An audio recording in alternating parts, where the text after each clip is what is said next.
Hello नमस्कार दोस्तों।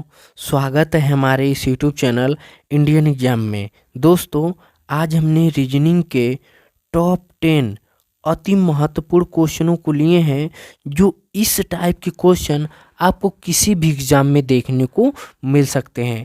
तो दोस्तों, आप लोग वीडियो को अंत तक देखिए और अपने दोस्तों को भी शेयर कर दीजिए, ताकि इससे आप लोगों को लाभ हो सके। और दोस्तों, ये पार्ट नंबर 36 है।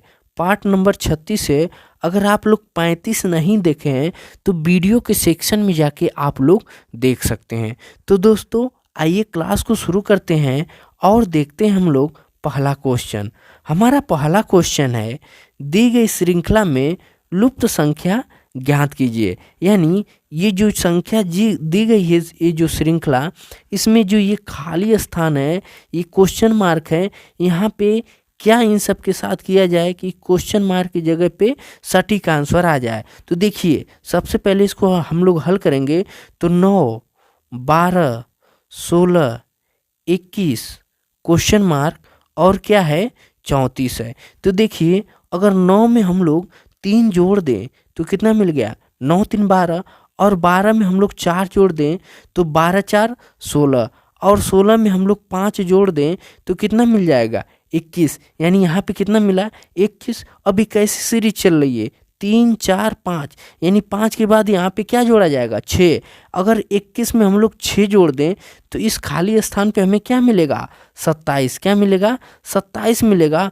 फिर ये 27 में अगर हम लोग 7 जोड़ दें तो हमें कितना मिल जाएगा, 34 मिलेगा। यानी इस क्वेश्चन मार्क की जगह पे क्या होगा, 27 होगा। क्या होगा, 27 होगा। अब 27 किस ऑप्शन में है, ऑप्शन नंबर इसका ए इज द करेक्ट आंसर हो जाएगा। आई होप कि ये क्वेश्चन आप लोग को काफ़ी अच्छे समझ में आ गए होंगे। तो दोस्तों, आप लोग वीडियो को लाइक कर दीजिए और चैनल को सब्सक्राइब कर लीजिए। और आप लोग हमारे साथ इस 10 क्वेश्चनों को हल कीजिए और कमेंट बॉक्स में लिख कर बताइए कि आप लोगों ने कितने का सही उत्तर दिया है। तो दोस्तों, आइए देखते हैं हम लोग अगला प्रश्न। हमारा अगला प्रश्न है, विषम संख्या का पहचान करें। यानी विषम संख्या का हमें यहाँ पे पहचान करना है। तो देखिए, दिया है E/5, G/7, I/9, L/10। तो देखिए, यहाँ पे सबका दिया है क्या, प्लेस वैल्यू दिया है। क्या, ई का प्लेस वैल्यू क्या होता है, 5 होता है। उसी तरह जी का प्लेस वैल्यू क्या होता है, 7 होता है। यानी इसका सबका क्या दिया है, प्लेस वैल्यू। और आई का प्लेस वैल्यू क्या होता है, 9 होता है। क्या होता है, 9 होता है।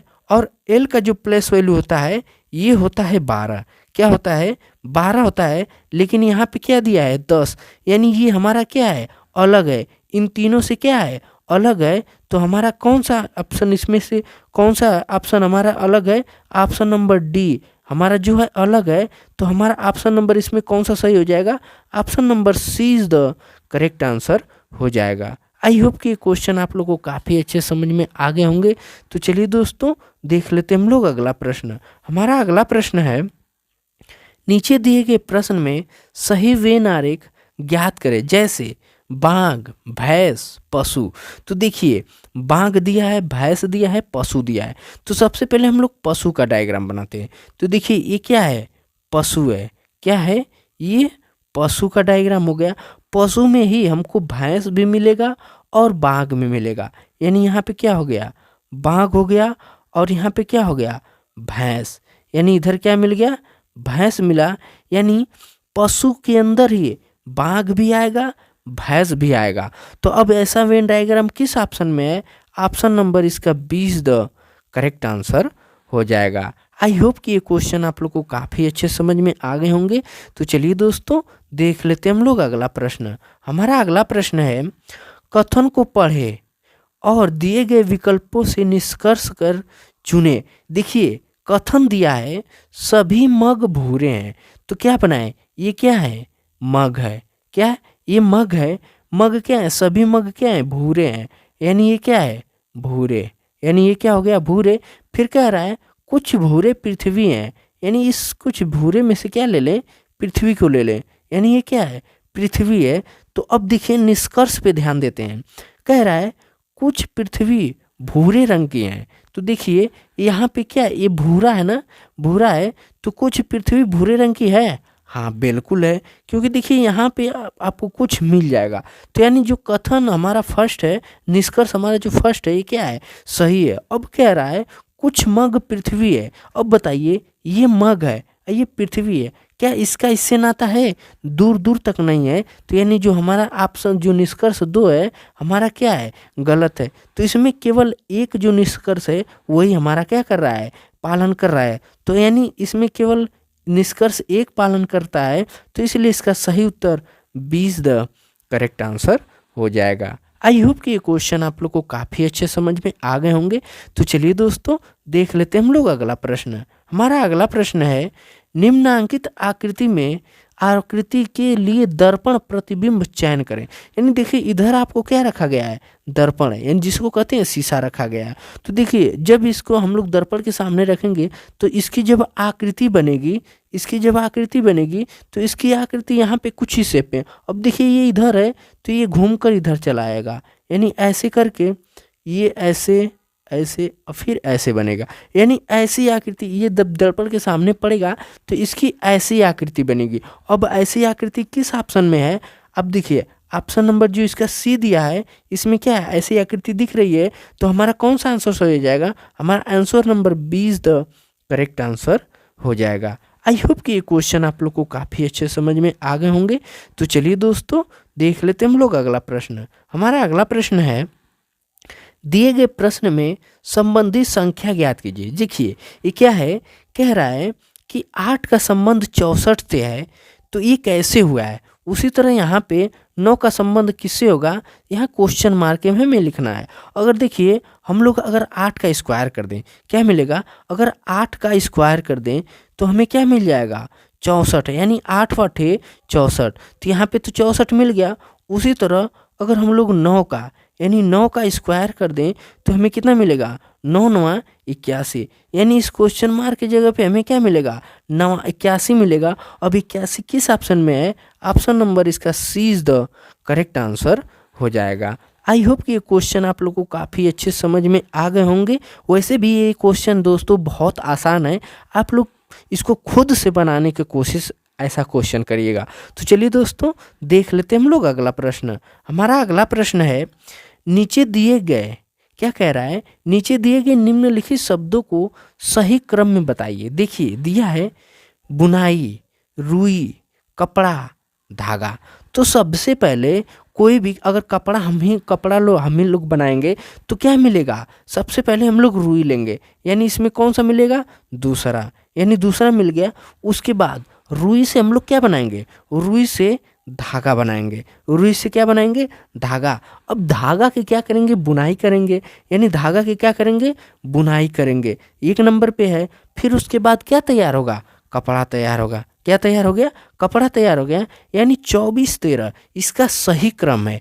तो 24 13 किस ऑप्शन में है, ऑप्शन नंबर इसका ए इज द करेक्ट आंसर हो जाएगा। आई होप कि ये क्वेश्चन आप लोग को काफ़ी अच्छे समझ में आ गए होंगे। तो चलिए दोस्तों देख लेते हैं हम लोग अगला प्रश्न। हमारा अगला प्रश्न है, कह रहा है श्री विद्या विनय की माता है, विनय की इकलौती बहन के पिता श्री विद्या से किस प्रकार संबंध है।